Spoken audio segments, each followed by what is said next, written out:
The property tax debate ends up being a study in misdirection. We ask how much, they scream police, cuts. We ask to see the spending, and they yell fire, department. We ask for a straight answer, and they ring the school bell and yell bully. Once we get past the smoke, flashing lights, and guilt trip, we keep being reminded that there is a difference between a truthful answer and an honorable one.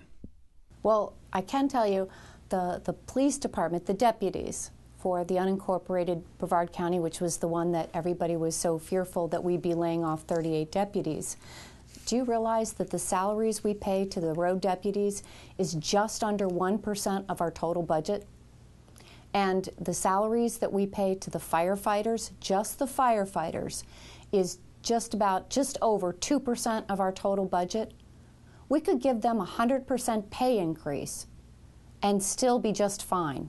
Every single time I tell the county that we need to decrease spending, they tell me we're going to cut law enforcement and firefighters. Oh, they're going to take the libraries away, and we're against the fire department and we're against the law enforcement. That is absolutely 100% false.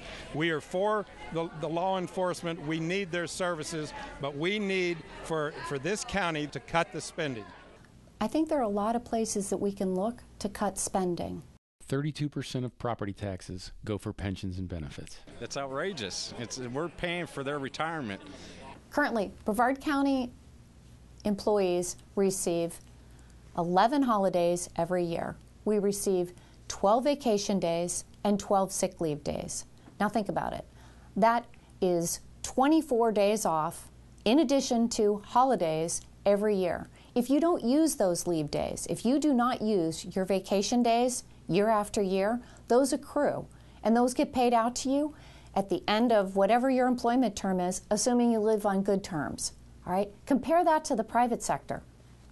I don't know of any other job out there that has these type of benefits, and these benefits only increase. Those 12 vacation days, that increases after 5 years.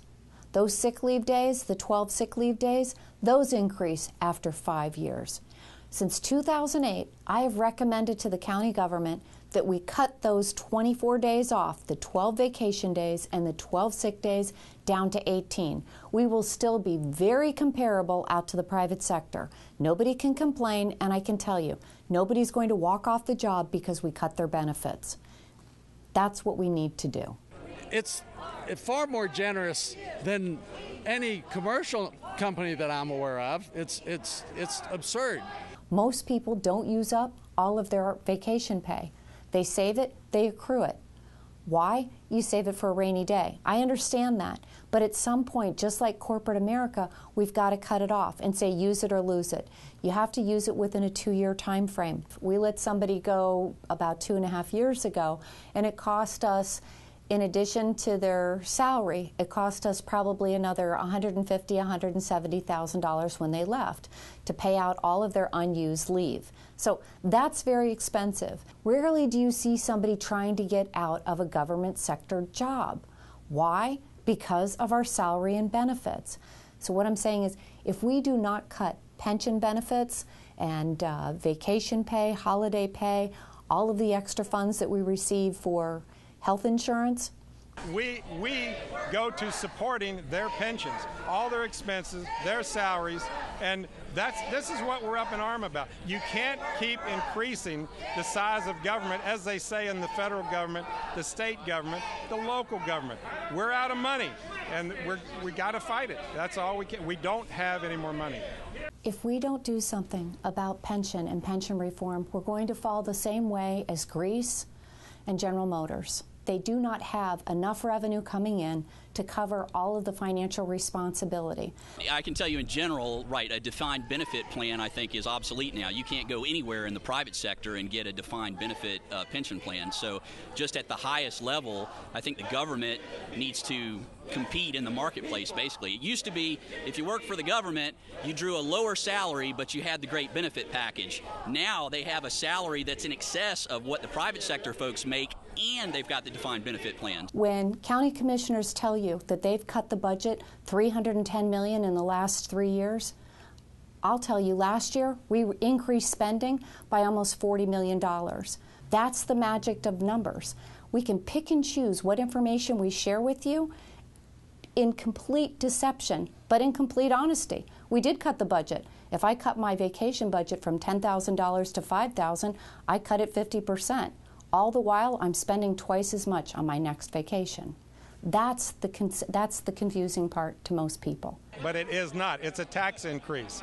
They're raising our millage. That is a tax increase. This is how county governments can misdirect you or mislead you based on information. I stated a fact. All property tax rates for every single constituent were going up by 14%. Counter statement, 88% of the people will have a lower tax bill. So what? That's not the point.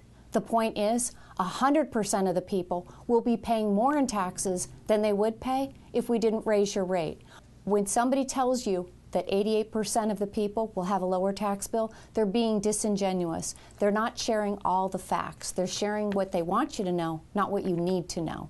What you need to know is your property tax rate is increasing 14.5%, whether you like it or not. So when you're looking at your tax bill, look at that column all the way over to the right. That would be about 9% less than the number you see there if we didn't raise the tax rate. That's what I'm trying to get people to look at.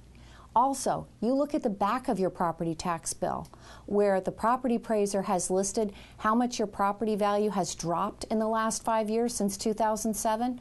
Now, how much have your property taxes declined since 2007? Is it that 50% drop that you saw in your property value? I'm venturing a guess, no. I don't think that your property taxes have dropped 50% since 2007. The county, the city, I mean, the country's broke, the state's broke, the county, everybody's broke, but they keep wanting to validate their existence by keeping these budgets that they brought up during good times, and now in bad times they should be reducing it. This one. She's getting closer. Hold on. This one.